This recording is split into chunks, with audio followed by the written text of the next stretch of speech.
Alrighty, yo, what is going on, everybody? It's your boy, Mr. DDG94, back with another reaction video. Today, we're gonna react to a channel that I've been wanting to react to. I just forgot about them. Their videos haven't been popping up in my recommendeds, but finally, they fucking videos popped up in my recommendeds. And I remembered, so I started putting a lot of of his content in my watch later playlist, so that way I remember to watch it later. So yeah, without further ado, this is The Company Man. This is a guy that goes over companies that still around, or companies that fail. So he talks about they rise and they fall. He talks about they decline and then how they came back up and stuff like that. So yeah, we gonna watch the fall of Circuit City, man. R.I.P. to Circuit City, man. If y'all remember Circuit City, that's where I got my first laptop. My grandparents bought me my first laptop. My grandparents for Christmas bought me my first laptop from Circuit City. Man, it was a gateway though. It's a gateway laptop. That shit was trash, bro. But anyway, so let's get into this video. Yeah, yeah, yeah, yeah.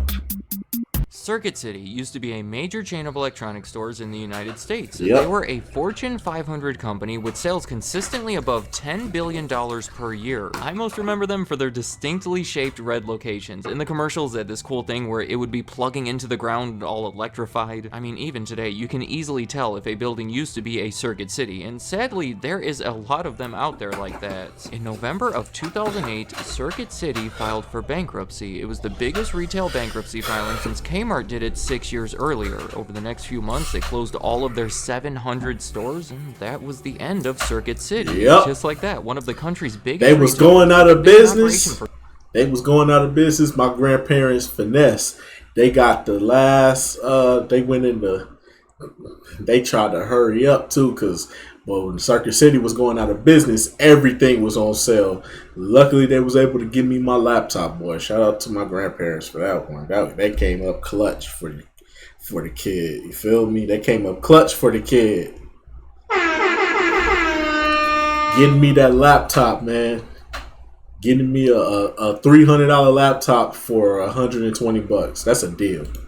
For 60 years was gone, making this a great case study and easily one of my most requested topics. I think it's interesting that Circuit City has clearly left an impact on people. Despite being gone for well over a decade now, we are still thinking about them. So in this long-awaited video, I'm going to talk all about Circuit City while highlighting what I believe to be 5 of the biggest reasons behind their decline. I'm going to ease into it, with my first reason being their investment in a failed technology. Now, I want you to realize that a big reason Circuit City was able to grow so large in the first place was its ability to recognize what would become popular technologies while they were still in their early stages, and that goes all the way back to the very beginning. In 1949, a man named Samuel Wurtzel was getting a haircut in Richmond, Virginia. The person cutting his hair happened to mention that the first TV station in the South had opened in that town earlier in the year, and Samuel instantly saw that as a promising business opportunity. He predicted that televisions were about to skyrocket in popularity and logically believed that he could take advantage of that by selling televisions. He opened a small TV store in town called Ward's. It was like an altered acronym for the members of his family, and it proved to be successful. As it turns out, 1949 was an incredibly smart time to invest in the television business, considering that over the next decade, the number of households who owned a TV set jumped from 9% to 86%. By that point, he had opened 3 more stores in Richmond that were also selling audio equipment and household appliances. Throughout the next couple decades, the business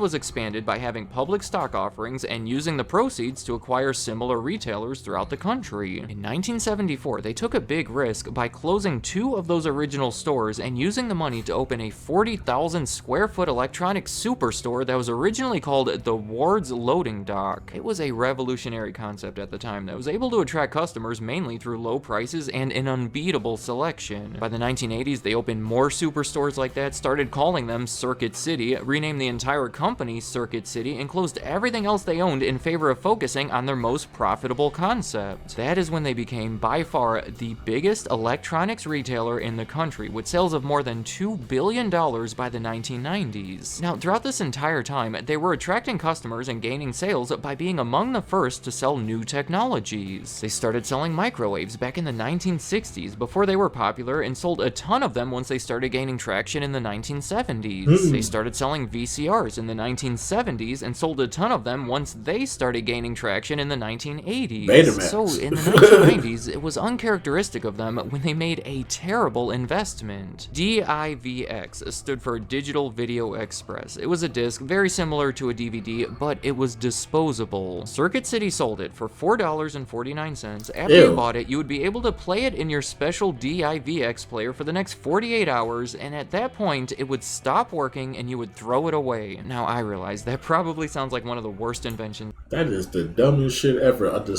Bro, that's what we got Blockbuster for. What the fuck, bro? Around that time, that's what we had Blockbuster for. Nigga, $5. Nigga, $1 to $2 to $5 just to rent a movie. $2 to $5 just to rent a movie or a video game and bring it back within a certain amount of time. What the fuck do you think Blockbuster was for, Circuit City?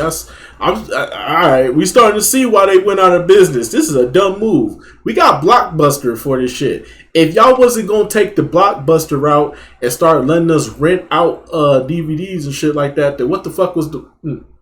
Shit is dumb. Ever. But the appeal of it was that it was similar to renting a movie, but you wouldn't have to worry about returning it or dealing with late fees. For a short time, Circuit City was fully invested in this, like it was going to be a major part of things moving forward. The letters DIVX can be found over 150 times in their 1998 annual report. They even talk about how sales exceeded expectations during their holiday season, but sadly, things really took a bad turn from there. In short, for multiple reasons, the DVD that we all know emerged to be superior, and Circuit City gave up on the DIVX in June of the following year. In the end, they did lose over $100 million in developing and promoting it, but the real reason it's on my list is because it represents how Circuit City veered away from their core business, and in a way that failed to see what the consumers truly wanted. Sadly, those are two things that will continue to be themes as I go through the rest of my list. My next reason behind their decline is poor locations. From the middle of the 1980s into the 1990s, Circuit City was on top of the world. As I said, they were the biggest electronics store without even a single competitor big enough to make them nervous. And since they felt so comfortable in that Walmart spot, Best Buy came they on. made some foolish decisions. One of the most foolish was the way they went about choosing locations of new stores. Circuit City would actively search for cheaper areas that were commonly inconvenient for people to get to. Their thinking was, why pay more for these prime locations where all the traffic is when we can save money by having people come out to us? I mean, where else are they going to go? Do you see the flaw in... Yeah, they did have some terrible locations, bro. It was a Circuit City, bro. It was near the mall. Up in Milwaukee, it was near the mall, but you had to drive damn near. You had to drive damn near out into the middle of the wilderness, damn near into the woods, then make a right, and then it'll be a big ass Circuit City lot. Now that shit is a fucking Myers. Myers owns that shit. They made sure. Hey, shout out to Myers. They made sure to get rid of that big red Circuit City thing. They made sure to take that out. They said, take that shit out. We want this to be Myers. This is Myers. This ain't no motherfucking Circuit City. Get that shit up out of here. Yeah, but that Myers was right there, bro. It was next to the mall, but it was in the middle of nowhere, bro. And it was like, what the fuck? Now, the ironic part now is with the Myers being right there, a lot of other they tore down the forest and put a whole bunch of shops around it now. So now they extended out the shopping shit from the mall. So now you could go even further down, and now you can do more shopping. It's crazy, bro. If only Circuit City would have lasted just a little bit longer, they probably could have stuck it out. In that reasoning, Best Buy was another electronic store that also changed their name and started opening big box stores in the 1980s, though at a much slower pace. But I think they must have realized the error that Circuit City made, because they would enter new markets in the exact opposite way, by paying more money to obtain these amazing locations. Yep. So then, in all of these markets across the country, the Best Buy was generally more easily accessible than the Best Buy is right across the street from the mall. Every mall damn near in America, there's a Best Buy probably across the street or down the street from it. I guarantee it, bruh. I guarantee it, bruh. Up north in Milwaukee, Minnesota, Chicago, Detroit, a Best Buy is always by the mall. I'm down south. Same fucking thing. The Best Buy is literally right across the street from the fucking mall. It's crazy, bro. They know what they doing, though. They know what they doing.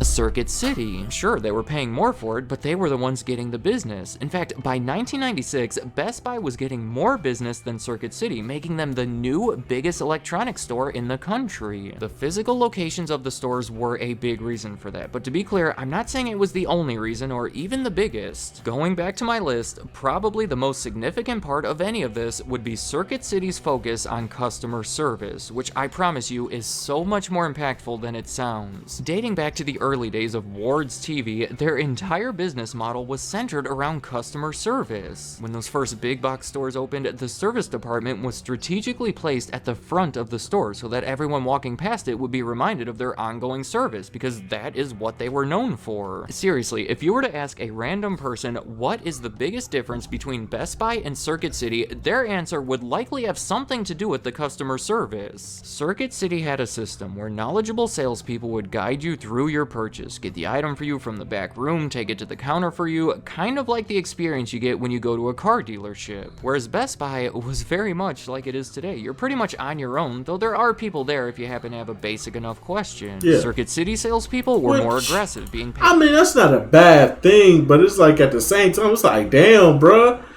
I said I wanted to look at it. I ain't say I wanted to buy it, nigga. Like, damn, bruh. I wanted to see it, bro. Let me see it. Let me test it out, bro. Damn, bro. You ain't gotta have it all boxed up and ready to go for me, nigga. I ain't finna buy it, nigga. I only got $200 in my pocket, nigga.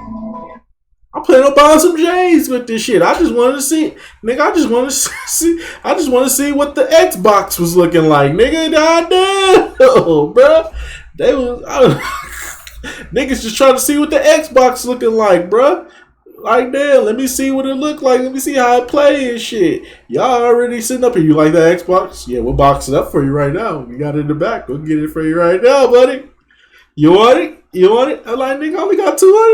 Goddamn, bro. Chill out. You go get your commission, my nigga. Chill out. Paid on commission, whereas Best Buy employees were more relaxed, being paid hourly. Now, I'm imagining that most of the people watching this today would much prefer the Best Buy method, which helps explain how they caught up to Circuit City and have outlasted them, but take a step back for a second. Try to imagine you're someone in the 1980s buying your very first VCR. That right there was an intimidating purchase. First off, it's expensive. You would be spending the equivalent of thousands of dollars today, and secondly, it's so unknown. A VCR was an entirely new concept for most people. They didn't know what they were looking at. You couldn't learn about it beforehand and compare brands on the... Nigga, if you didn't have the dual deck VCR, where you could put one VCR in, you could put a blank tape in like that, and then if you got a movie from Blockbuster, you could put that in there, and then you could record the movie for Blockbuster, so that...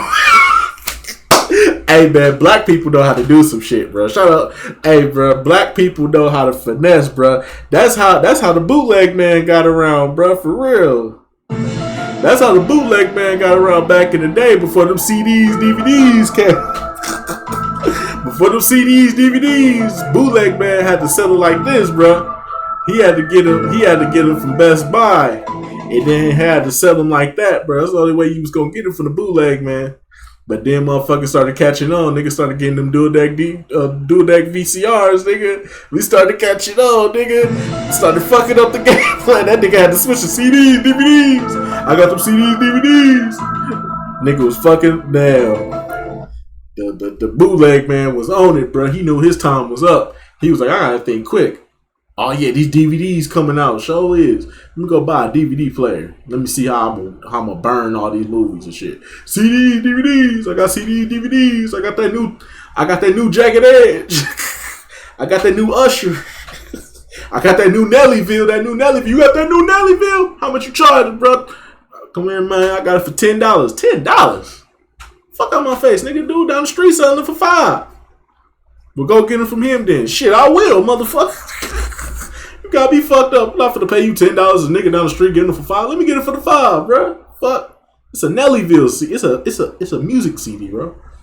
The internet, people would walk into that store in desperate need of guidance from a sales associate. But clearly, as consumer electronics became more common, the prices became more reasonable, and information became more available, that level of customer service became much less necessary, if not annoying to an extent. Yeah. It could easily be argued that Best Buy's more hands-off approach was preferred by many customers going into the 1990s and beyond, and that is a big reason they were able to catch up to Circuit City. But it still gets so much worse. Circuit City held onto that model all the way until 2003, when they finally adapted a more modern self-service approach. But they did that by firing 3,900 of their highest paid salespeople and converting the rest to an hourly pay, which I'll say seems like...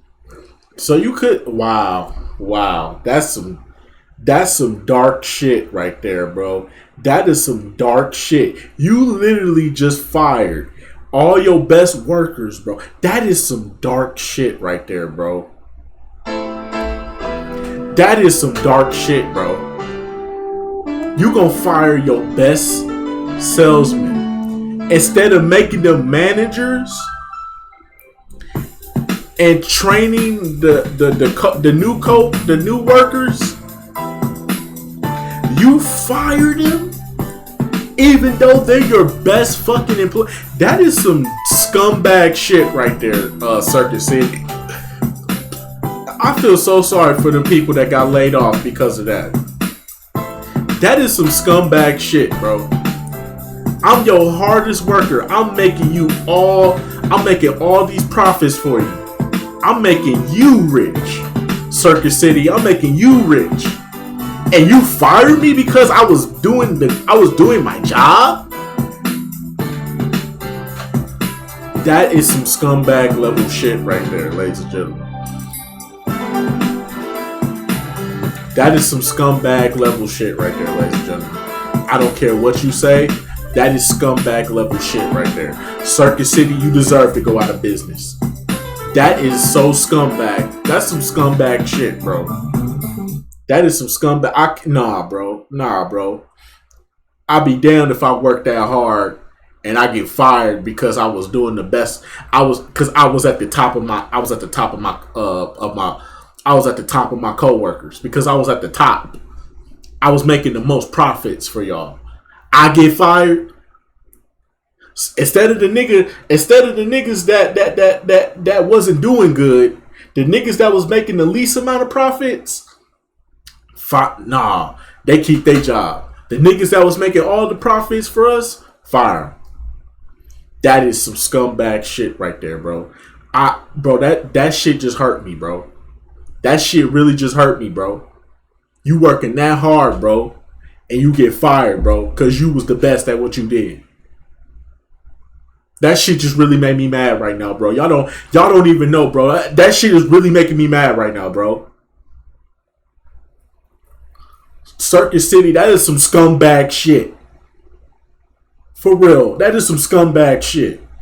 It's like a strange way to go about it. It did save them over $100 million in payroll, but it upset almost everybody and eliminated their most productive employees. The people who left were essentially penalized for doing a good job, and the people who remained were people who didn't do as good of a job. So now, the people working at Circuit City weren't nearly as effective, and due to everything that just happened, were much less motivated than ever before. And that is not even the end of it. In 2007, they did almost the same thing again. again by firing 3,400 of their highest paid workers. Again, it saved them over $100 million, but left them with a lower quality workforce. At that point, they were seemingly trying to copy what Best Buy was doing because it was working so much better, but it wasn't handled very well, and in the end, it was too little too late. It was the same thing with the Geek Squad. You know the Geek Squad over at Best Buy? They help you with installations in your computer and stuff like that. Well, they were established in 1994 and acquired by Best Buy in 2002, long before Circuit City tried to launch their own equivalent called FireDog in 2006 with their famous slogan that I'm sure we all know, "We make technology's tail wag." What the fuck? Again, obviously they were trying to copy something that was successful at Best Buy, but again, it was too little too late. Okay, my next reason behind the decline of Circuit City is CarMax, which I'm sure has just confused many people. What in the world does CarMax have to do with Circuit City? Well, quite a bit, actually. In 1993, CarMax was started by Circuit City. It seems unrelated, but earlier I did compare the Circuit City sales approach to a car dealership. If you don't know, CarMax is kind of like a chain of used car dealerships. The people at Circuit City felt that it was a promising opportunity given there was no significant national competitor. Much like DIVX, it was a side project for them, but even bigger and even more unrelated. I should say that even though it did take years for it to be profitable, CarMax was mostly funded by its own stock offerings, so it never drained too much money from the company, but it took a lot of their focus. It started as a single test lot in 1993 and grew to dozens of them over the next decade because it turns out scaling it was the most effective way to make the concept profitable. In 2002, it was spun off into its own company, and many of the best managers from Circuit City left along with it. Damn. And to make matters even worse, they took a lot of the money that they ultimately made from CarMax and used it to buy back their own stock in Circuit City that tied up their money and proved to be a terrible investment when the stock price came crashing down in 2008. Overall, the CarMax endeavor would be considered a success in itself, but the lack of focus, lost managers, and poor investment in the proceeds have made it more of a setback for Circuit City. My final reason behind the decline is a quick one, and probably the least impactful: the recession. Clearly, so much damage was already done before it even started, but it was unfortunate timing. Circuit City filed for bankruptcy in November of 2008, right in the middle of all the craziness happening with the economy. The external factors caused the vendors to give them tighter credit terms and of course reduce spending at their stores. They were on a downward trend either way. They had already attempted to rebrand smaller stores as the City. I don't know about that, but if the economy hadn't been so crazy at the time, my guess is that their decline would have been extended or less severe. Let me know in the comments, have you ever been to Circuit City? Yes. And if you have, how does it compare to Best Buy? Better?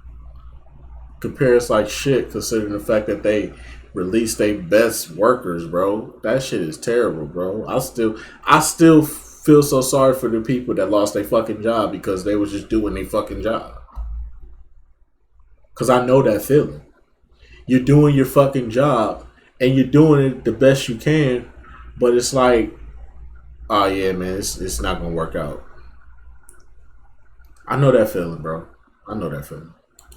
Or worse, or just different in some way. I do want to mention that another bad move is that they stopped selling appliances in 2001, which had previously made up about 15% of their business. Damn. There was new competition coming from Home Depot and Lowe's, so instead of fighting back, Circuit City kind of decided to throw in the towel there. I don't have too much to say about this one, but it was bad timing because it was right before a big real estate boom that caused the appliance market to go way up, and also it just confused people considering they had been selling appliances for almost 50 years, meanwhile Best Buy was still selling them, giving customers even more reason to go to Best Buy instead of Circuit City, so yeah, not a great move there either. Dumb. Circuit City made so many bad moves, but the way I see it, when it comes down to it, they lost the eye of the tiger. Much like Rocky 3, they became comfortable in their winning position and lost the drive that got them there in the first place. Meanwhile, a new competitor pops up with more determination and they're simply better. Instead of holding on to their outdated model and investing in side projects, they should have been planning for the future and trying to improve their main business while they still had the chance.